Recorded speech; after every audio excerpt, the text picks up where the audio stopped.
Au nom du Père et du Fils et du Saint-Esprit. Amen. Mon Seigneur et mon Dieu, je crois fermement que tu es ici, que tu me vois, que tu m'entends. Je t'adore avec profonde révérence. Je te demande le pardon de mes péchés et la grâce de faire avec profit ce moment de prière. Ma Mère Immaculée, Saint Joseph, mon Père et Seigneur, mon ange gardien, intercédez pour moi. Peut-être as-tu déjà eu la curiosité, un jour, de prendre une Bible et de l'ouvrir, de la lire, d'en lire quelques pages, et notamment de lire la partie qui raconte la vie de Jésus, qu'on appelle, tu le sais bien, les évangiles. Dans les évangiles, on voit que Jésus a parcouru les routes de Palestine, il y a 2000 ans, avec ses disciples. Ça donnait l'occasion à ses disciples de parler avec Jésus durant de nombreuses heures. Dans ce programme, 10 minutes avec Jésus, c'est ce que nous essayons de faire nous aussi.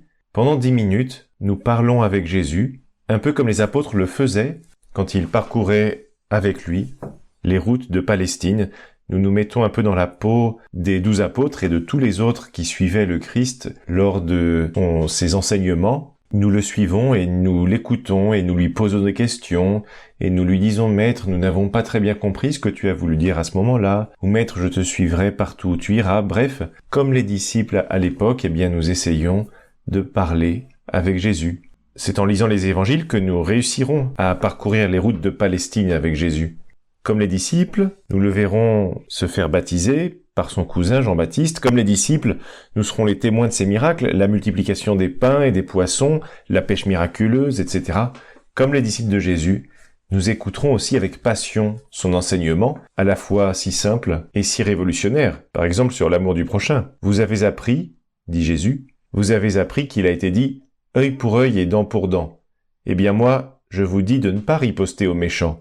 Mais si quelqu'un te gifle sur la joue droite, tends-lui encore l'autre. Alors aujourd'hui, nous ne nous arrêterons pas sur cette phrase parce qu'elle mériterait à elle seule un long développement, mais nous nous contentons de voir combien l'enseignement de Jésus était révolutionnaire au sens propre du terme, combien la société serait différente si au lieu de chercher la vengeance, nous étions capables de pardonner de tout notre cœur. Accueillons donc le message du Christ. Ne soyons pas comme les habitants de Nazareth, dont nous lisons l'histoire dans l'évangile d'aujourd'hui. Ces habitants qui connaissaient Jésus, et qui le voient revenir en ayant fait beaucoup de miracles, l'attendaient avec impatience. Et effectivement, le samedi, le jour du sabbat, à la synagogue à Nazareth, Jésus se lève pour faire la lecture. Il prend le livre du prophète Isaïe. Il ouvre le livre au passage où il est écrit ces paroles magnifiques du prophète Isaïe qui décrivent parfaitement le Seigneur et sa bonne nouvelle, la bonne nouvelle qu'il est venu nous annoncer. L'Esprit du Seigneur est sur moi, parce que le Seigneur m'a consacré par l'onction. Il m'a envoyé porter la bonne nouvelle aux pauvres, annoncer aux captifs leur libération, et aux aveugles qu'ils retrouveront la vue, remettre en liberté les opprimés, annoncer une année favorable accordée par le Seigneur. Ne soyons pas, disions-nous, comme les habitants de Nazareth qui, après avoir entendu cette parole, ne croient pas qu'elle s'applique à Jésus, parce que Jésus, dans le fond, ils pensent le connaître. Ils se disent, celui-ci n'est-il pas le fils du charpentier, le fils de Marie et de Joseph? Ses frères et sœurs ne sont-ils pas tous chez nous? Nous le connaissons, comment est-il possible qu'une personne que nous connaissons soit le Messie tant attendu? Nous aussi, nous pouvons faire la même erreur, penser que nous connaissons Jésus, penser que dans le fond, il n'a rien à nous apporter. Alors qu'en réalité, peut-être, Père et moi en tout cas, d'émettre cette hypothèse, peut-être que nous ne le connaissons pas si bien que cela, Jésus. Peut-être que nous devrions lire davantage sa vie, lire les évangiles, avec davantage de profondeur, avec davantage d'attention, pour voir ce qu'il a à nous dire, et vraiment pour écouter, pour nous pénétrer de son message. Et oui, cela vaut la peine d'écouter ce que Jésus a à nous dire à chacun d'entre nous. Son message nous concerne. Quand il a dit un jour, il y a 2000 ans, vous avez appris qu'il a été dit, tu aimeras ton prochain et tu haïras ton ennemi, eh bien moi je vous dis, aimez vos ennemis et priez pour ceux qui vous persécutent. Jésus ne s'est pas contenté de dire cela à ceux qui l'écoutaient alors, il y a 2000 ans. C'est un message qui s'adresse à tous les hommes de tous les temps et qui en particulier s'adresse à toi et à moi. Ce message, il vaut vraiment la peine de le connaître de mieux en mieux, même s'il est vrai que jamais nous ne parviendrons à le comprendre totalement. Jamais nous ne le comprendrons totalement, parce que le message de Jésus n'est pas un simple message, ce n'est pas une idée, ce n'est pas un ensemble d'idées, ce n'est pas une opinion ou une théorie philosophique qu'il aurait lancée il y a 2000 ans à l'attention de tous les hommes de tous les temps. Non, ce message, c'est bien plus que cela. Ce message, c'est un appel. C'est avant tout un appel à le suivre. Jésus appelle tous ceux qui l'écoutent à le suivre.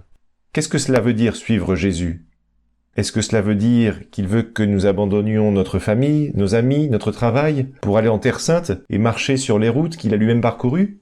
Ou est-ce que cela veut dire qu'il veut que nous abandonnions tout pour transmettre nous aussi autour de nous ce message qu'il nous a fait connaître, pour le faire connaître lui ? Certainement, Jésus veut que nous le fassions connaître, mais il ne veut pas que nous, en général, du moins, parfois il le demande certaines personnes, mais il ne veut pas que nous abandonnions tout, que nous abandonnions notre famille, notre travail et nos amis, ce qui fait notre joie. Suivre Jésus, c'est avant tout le faire vivre peu à peu en nous. C'est par exemple lui demander de nombreuses fois au cours de la journée, « Jésus, comment est-ce que tu t'y prendrais si tu étais à ma place ? Comment est-ce que tu ferais si toi aussi tu rentrais du travail fatigué et qu'il fallait t'occuper de préparer le dîner, de faire leurs devoirs aux enfants? Comment est-ce que tu ferais cela? Sans doute le ferais-tu avec le sourire. Aide-moi à sourire, moi aussi. C'est vrai, j'en ai peut-être pas très envie, mais je sais que ça rendra la vie beaucoup plus facile aux autres si je suis souriant. Je sais que ma femme, je sais que mon mari rentrera bien plus heureux du travail si je suis souriant, attentif, serviable, que si mon visage est triste, que mes manières sont brusques. Suivre Jésus, c'est donc cela, c'est l'imiter de plus en plus, de mieux en mieux, à tel point que nous pourrons dire, à la fin de notre vie, comme saint Paul, « Ce n'est plus moi qui vis,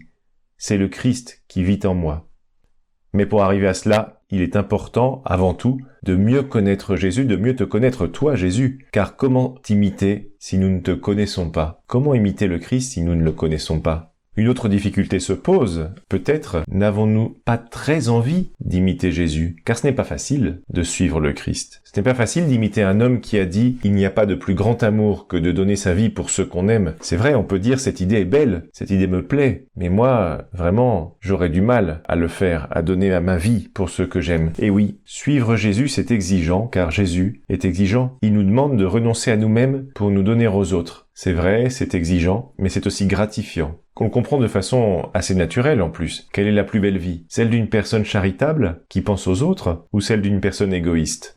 Permettez-moi de vous raconter une anecdote personnelle. À quelques années d'intervalle, j'ai été témoin de la mort de deux personnes différentes, et même très différentes. La première personne était une personne qui voyait souvent les autres comme des rivaux. Une personne qui ne parvenait pas à pardonner les torts, réels ou même imaginaires, qu'on lui avait faits. Cette personne est morte, seule, en maison de retraite, avec uniquement quelques membres de sa famille qui sont venus lui rendre visite. La deuxième personne était une personne qui, toute sa vie, a cherché à aider les autres. Une personne, par exemple, qui n'oubliait jamais de souhaiter les anniversaires de ses amis. Quand elle est tombée malade, cette personne, de nombreux amis sont venus lui rendre constamment visite à l'hôpital, si bien qu'elle n'était quasiment jamais seule. Cette personne, qui avait été professeure, a vu de nombreux anciens élèves qui sont venus l'accompagner lorsqu'elle s'est trouvée en phase terminale. Il y a même eu une de ces anciennes élèves qui est venue d'un autre pays pour pouvoir passer un peu de temps à son chevet. Alors quelle vie voulons-nous? Voulons-nous une vie altruiste ou une vie égoïste? Si nous voulons une vie altruiste, eh bien tournons nos regards vers celui qui a dit « Il n'y a pas de plus grand amour que de donner sa vie pour ses amis ». Cette route que Jésus a parcourue et qu'il nous demande de parcourir, cette route du don de soi, elle est difficile et parfois il nous sera difficile de suivre le rythme. Chaque fois que nous verrons que nous prenons du retard, chaque fois que nous nous sentirons rattrapés par notre égoïsme, eh bien tournons nos regards vers une femme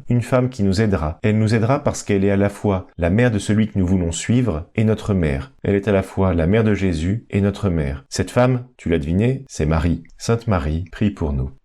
Je te remercie, mon Dieu, des bonnes résolutions, des actes d'amour et des inspirations que tu m'as communiqués dans cette méditation.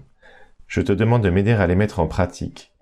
Ma Mère Immaculée, Saint Joseph, mon Père et Seigneur, mon ange gardien, intercédez pour moi.